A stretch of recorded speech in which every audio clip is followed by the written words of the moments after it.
Lauren Guilfoyle. I'm 23 years old and I'm from County Clare. So I'm sure you've all heard the phrase, love what you do when you're never going to work a day in your life. So sport is my passion, so I've decided to make it my career. By day, I'm a physiotherapist. I work in a private practice in Tipperary. That's my 9 to 5. By night and at the weekend, I'm physio to the Tip Minor Hurlers and Tip Senior Footballers. When I get some other free time at the weekend, I'm a sports journalist. I work with Pundit and Red FM in Cork. And then when I get a little bit more time, I'm in Croke Park. I work with the National GAA Youth Committee. And then when I have a little bit more time after that, I work on some social media campaigns, the most recent being Littlewoods Ireland, who sponsored the Camogie and the Hurling Championships.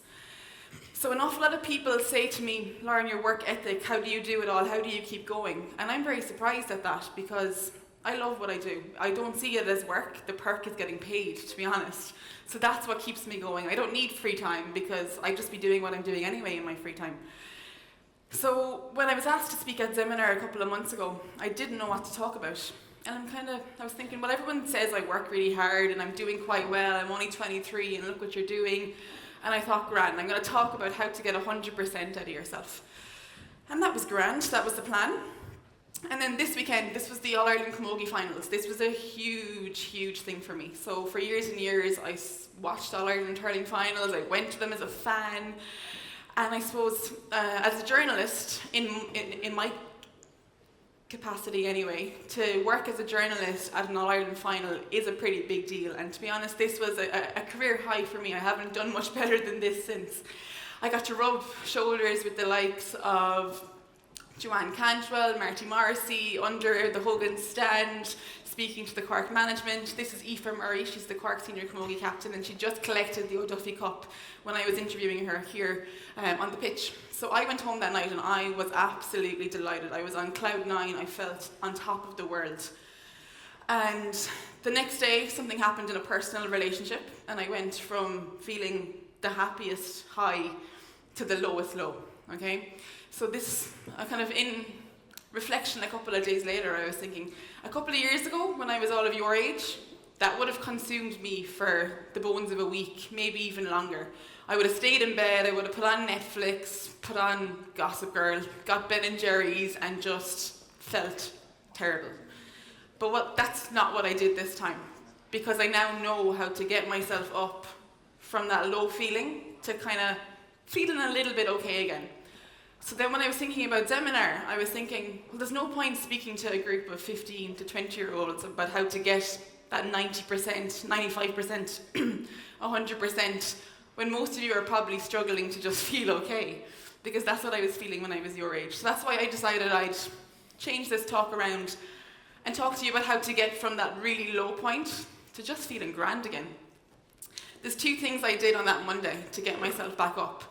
I went onto my phone and I figured out what exercise class is on in the gym that I go to, because exercise is my happy thing. Exercise, I just know I'm going to feel great after it. And I know that's kind of thrown around quite a bit in terms of, I suppose, getting yourself out of a low. And there's a couple of sciencey reasons for that. There's chemicals that are released to make you feel happy, and that's grand. But for me, it's an hour away from my phone. It's an hour where I'm not comparing my low to everybody else's high. And it's an hour where I'm not in the 4 corners of my own head thinking about this low. I'm now in a gym, I'm going for a run, I'm lifting weights, I'm feeling my arms, I'm feeling my hands, I'm feeling the struggle in my abs to stay up in that plank. It's an hour where I'm not in my head. So that's the first thing I did. I can't exercise all the time. As a physio, that wouldn't be a good idea. So the second thing I did that day, and something that I've started to do over the last couple of years, without even knowing about it, is changing the way I think. It's something that I've actually taken from Blindboy book club, from the Rubber Bandits actually, but I think I've already kind of been doing this for the last couple of years. And what I mean is challenging the way you think. So we're kind of all programmed to nearly think about the worst thing when something happens. But I've started to maybe stop and say, is that really what's going to happen here? And what I do, I follow ABC. So A is the event, the activating event, the A, okay? So something's after happening. it's out of your control, something has happened. You have either won a match, lost a match, whatever it might be. We'll go through an example in a second. B is your beliefs around that. You could feel, there could be loads of things you're thinking, things that are crazy, ridiculous, unrealistic things. And then C is our consequence. So if we're believing something that's probably negative, then we're going to feel a negative emotion and we're going to react negatively. If we believe something that isn't very negative, it's a little bit more positive, we're going to have a positive emotion and we're going to act a little bit more positively. So just to give you a quick idea or a quick example, A, someone that you like, you're Snapchatting someone that you like, and they don't reply to you, and you're in your head going, okay, what's going on here? They think I'm boring, they're off snapping someone else, they're just not interested in me. There's loads of things that could be happening. They're all pretty negative beliefs, aren't they? So as a result of that, I'm going to feel quite negative. This is where you have to stop and take a second and go back and say, okay, what's realistically actually going on here? There could be a couple of things. They've left their phone in their room. They're gone to training. They don't like you. There's a couple of realistic things. But they're a little bit more positive. And you're probably thinking, Lauren, if someone doesn't like me, that's not very positive.